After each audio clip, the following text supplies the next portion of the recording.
안녕하세요. 문헌회계사입니다. 오늘은 국가보조금에 대해 알아보려고 합니다.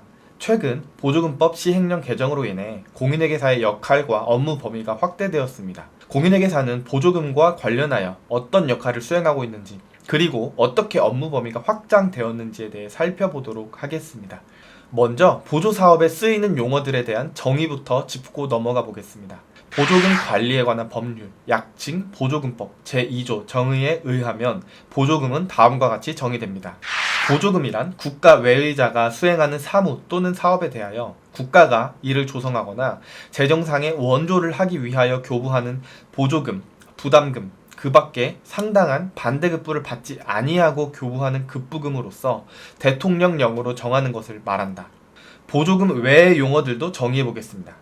보조사업이란 보조금의 교부 대상이 되는 사무 또는 사업을 말한다. 보조사업자란 보조사업을 수행하는 자를 말한다. 간접보조금이란 국가 외의자가 보조금을 재원의 전부 또는 일부로 하여 상당한 반대급부를 받지 아니하고 그 보조금의 교부 목적에 따라 다시 교부하는 급부금을 말한다. 간접보조사업이란 간접보조금의 교부 대상이 되는 사무 또는 사업을 말한다. 간접보조사업자란 간접보조사업을 수행하는 자를 말한다. 중앙관서회장이란 국가재정법 제6조 제2항에 따른 중앙관서회장을 말한다. 보조금 수령자란 보조사업자 또는 간접보조사업자로부터 보조금 또는 간접보조금을 지급받은 자를 말한다. 보조사업자와 간접보조사업자는 유사한 개념으로 혼동될 수 있으므로 보다 명확하게 구분하여 설명하겠습니다. 보조사업자와 간접보조사업자는 모두 보조금을 받아 사업을 수행하는 자를 가리키지만 그들이 보조금을 받는 방식과 그로 인한 사업의 목적에서 차이가 있습니다. 보조사업자는 국가나 지방자치단체, 기타 기관으로부터 직접 보조금을 받아 해당 사업을 수행하는 역할을 합니다. 예를 들어 국가에서 과학기술 연구를 위한 보조금을 제공하면 이 보조금을 받아 연구를 진행하는 연구기관이 보조사업자가 될 수 있습니다. 반면에 간접보조사업자는 보조금을 직접적으로 받는 것이 아니라 이미 보조금을 받은 보조사업자로부터 그 보조금의 일부를 재원으로 하여 사업을 수행합니다. 여기서 중요한 점은 간접보조사업자가 보조금을 재교부받을 때도 그 보조금의 교부 목적이 유지되어야 한다는 것입니다. 예를 들어 어느 대학이 국가로부터 과학기술 연구 보조금을 받았을 때 이 대학이 그 보조금의 일부를 사용하여 별도의 연구팀에게 연구자금을 제공하는 경우 그 연구팀이 간접 보조사업자가 됩니다. 이때 연구팀이 받은 자금의 사용 목적은 처음에 국가가 대학에게 보조금을 주었던 목적, 즉 과학기술 연구와 일치해야 합니다. 이렇게 국가로부터 받은 보조금은 용도에만 사용해야만 하며 이는 보조금법 제22조 용도 외 사용 금지에 명시되어 있습니다. 보조금이 실제로는 보조금법에 따라 정해진 용도에 맞게 사용되는지 확인하기 위해 법에서는 보조사업자의 정보 공시를 규정하고 있습니다. 보조사업자는 자신들이 받은 보조금에 대한 사용 내역과 결과를 공개해야 하며 이를 통해 국가와 국민은 보조금의 투명성과 효과적인 사용을 확인할 수 있습니다. 보조금법 제26조의 11항, 보조금법 시행령 제11조의 1항, 정보공시 세부기준 제3조에 따라 동일 회계연도 중 보조사업 또는 간접보조사업 총액이 1천만원 이상인 보조사업 또는 간접보조사업을 수행하는 보조사업자 또는 간접보조사업자, 지방자치단체 제외는 보조금 통합관리망에 보조사업 또는 간접보조사업 관련 정보를 공시하여야 합니다. 보조사업자 정보공시사항은 다음과 같습니다. 1. 보조금 교부신청서, 첨부 서류를 포함한다. 2. 보조사업 또는 간접보조사업의 수익 지출 내역. 3. 정산보고서. 4. 정산보고서에 대한 검증 결과, 검증보고서. 5. 보조사업 또는 간접보조사업 관련 감사 지적사항. 6. 감사보고서 또는 감사 관련 보고서. 7. 재무제표 또는 결산서. 8. 중요재산 현황. 여기에서 4번 항목과 6번 항목이 공인회계사가 공익과 투명성을 위해 노력하는 부분입니다. 4번 정산보고서에 대한 검증 결과는 보조금 또는 간접보조금 총액이 3억 원 이상인 경우에만 해당되며 회사에서 작성한 정산보고서를 공인회계사가 검증하여 검증보고서를 작성합니다. 이를 통해 정산보고서의 내용과 금액이 정확하게 기재되었는지를 확인하며 공익과 투명성을 확보합니다. 6번 보조사업 또는 간접보조사업에 대한 감사보고서 또는 감사 관련 보고서는 감사보고서에 제출 의무가 있는 특정 사업자, 보조금 또는 간접 보조금 총액이 10억 원 이상인 보조사업자 또는 간접 보조사업자만 공시합니다. 요약하면 4번 항목에서는 공인회계사가 정산 보고서를 검증하여 공익과 투명성을 위해 노력하며 6번 항목에서는 공인회계사가 감사를 수행하여 감사 보고서를 작성하여 공익과 투명성을 확보합니다. 이러한 작업들은 보조금의 효과적인 사용과 관리를 위해 중요한 역할을 수행합니다.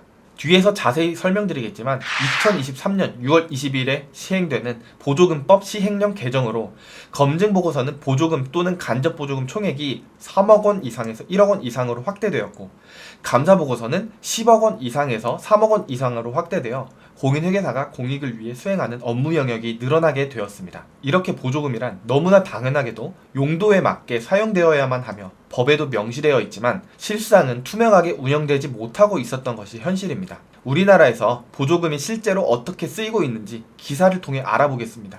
돌봄교사 숫자 농기계 수리실적 조작, 지방보조금 부정수급 572건, 농산물 포장재 단가 부풀려 보조금 가로챈 영농조합 대표, 보조금 부정수급 20대 전 스타트업 대표 징역 4년, 지난해 하반기 공공기관 부정수급 보조금 739억 원 환수, 모 구의원 보조금 부정수급, 권익위 환수 통보, 비대면 사업 보조금 19억 상당 빼돌린 업체 운영자 2명 구속 송치.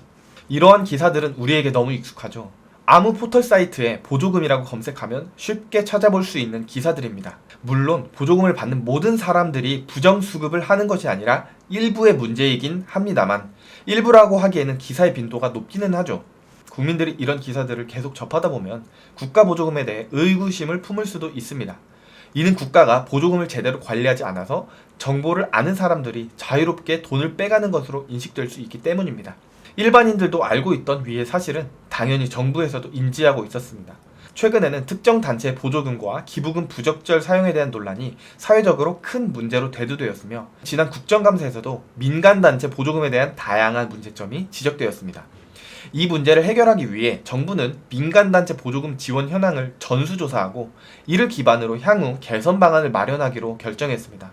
2022년 12월 28일 국정과제 비서관실의 보도자료에 따르면 최근 몇 년간 민간단체에 대한 국가 보조금의 금액과 지원 단체 수가 급격하게 증가했습니다. 2016년에 약 3조 5천억 원이었던 보조금 총액은 2022년에는 약 5조 4천억 원으로 2조 가까이 증가하였으며 지원단체 수는 2016년 22,881개에서 7년간 4,334개가 증가해 27,215개가 되었습니다. 그러나 정부는 이러한 증가에도 불구하고 보조금 관리가 미흡하다고 판단하여 지난 1월부터 4개월 동안 국무조정실 총괄하에 29개 부처별로 일제 감사를 실시했습니다.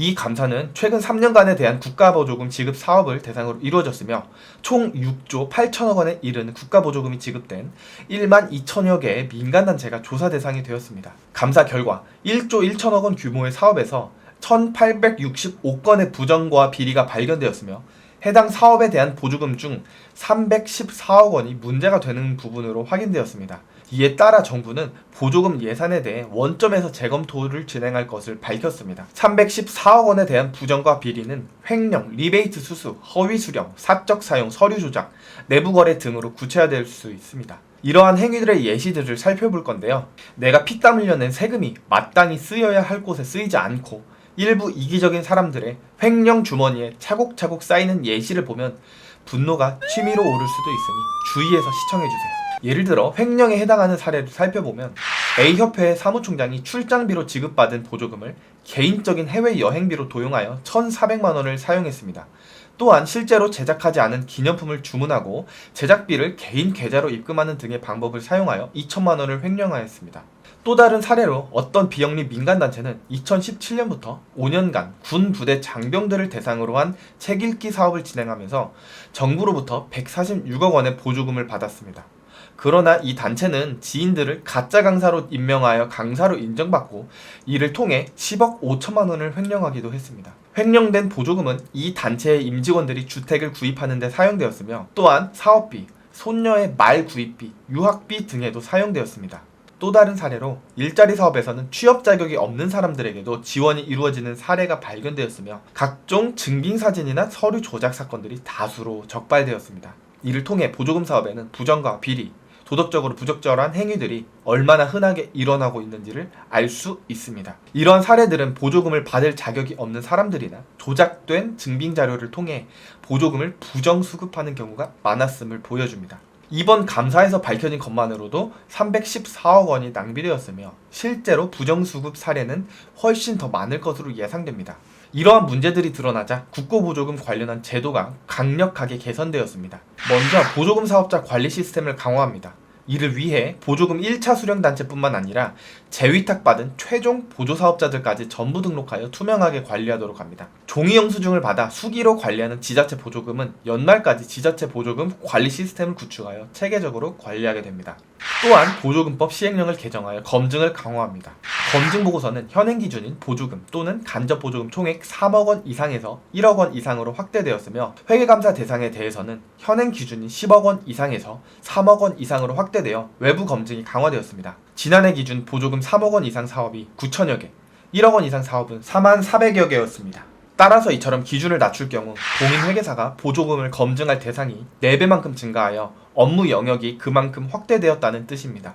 외부 검증 대상의 확대로 인해 보조금 총액이 크지 않아 국가에서 제대로 감시되지 않던 업체들도 더욱 꼼꼼히 점검받게 되어 투명성이 크게 향상될 것으로 기대됩니다. 내부적으로는 기재부를 중심으로 44개 전 부처가 참여하는 보조금 집행점검단을 설치하여 분기별로 보조금 집행을 철저히 점검합니다. 또한 국민신고를 통한 감시도 활성화될 예정입니다. 보조금 비리 신고 창구는 정부24 사이트 등을 통해 확대되며 공익 가치가 높은 제보에는 파격적인 보상금이 제공될 예정입니다. 포상금 지급 한도를 높이고 지급 요건을 강화하여 포상금 제도가 개선될 것입니다. 그리고 각 부처의 감사관실에는 보조금 부조리 신고센터를 설치하여 상시 감사 체계를 구축할 예정입니다. 제도 개선에 더해 대대적인 예산 구조 조정도 수행될 예정입니다. 내년도 예산은 올해보다 5천억 원 이상 감축하는 것으로 결정되었으며 이는 전체 보조금의 30%를 삭감한 효과를 가지게 됩니다. 이러한 구조 조정의 목적은 전반적인 보조금 구조를 개선하여 문제를 해결하는 것입니다. 경찰청 국가수사본부도 2023년 6월 19일부터 12월 31일까지 국고보조금 부정수급 비리에 대한 특별 단속을 실시할 것을 밝혔습니다. 국수본 수사국장을 중심으로 국고보조금 부정수급 척결 전담팀을 구성하여 전국적으로 특별 단속을 진행할 계획입니다. 이를 위해 현장 공무원의 신고와 제보가 필요하다고 판단하여 최대 1억 원의 신고보상금 제도를 도입하기로 결정했습니다. 이러한 노력을 통해 재정 투명성이 크게 향상될 것으로 예상됩니다. 모든 제도는 효익과 비용이 동시에 고려되어야 합니다. 보조금 검증 대상과 회계감사 대상을 확대하는 것은 사회적 비용을 증가시킬 수도 있습니다. 그러나 검증 대상 확대로 인한 투명성 증가가 그 비용을 상쇄하고 초과하여 사회 전체적인 효익을 더욱 크게 증가시킨다면 이는 성공적인 정책이라고 볼 수 있습니다. 새로운 제도의 효과를 정확히 평가하기 위해서는 시간이 필요합니다.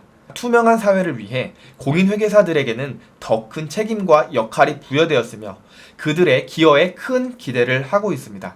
이로써 오늘의 영상을 마무리하도록 하겠습니다. 시청해주셔서 감사합니다.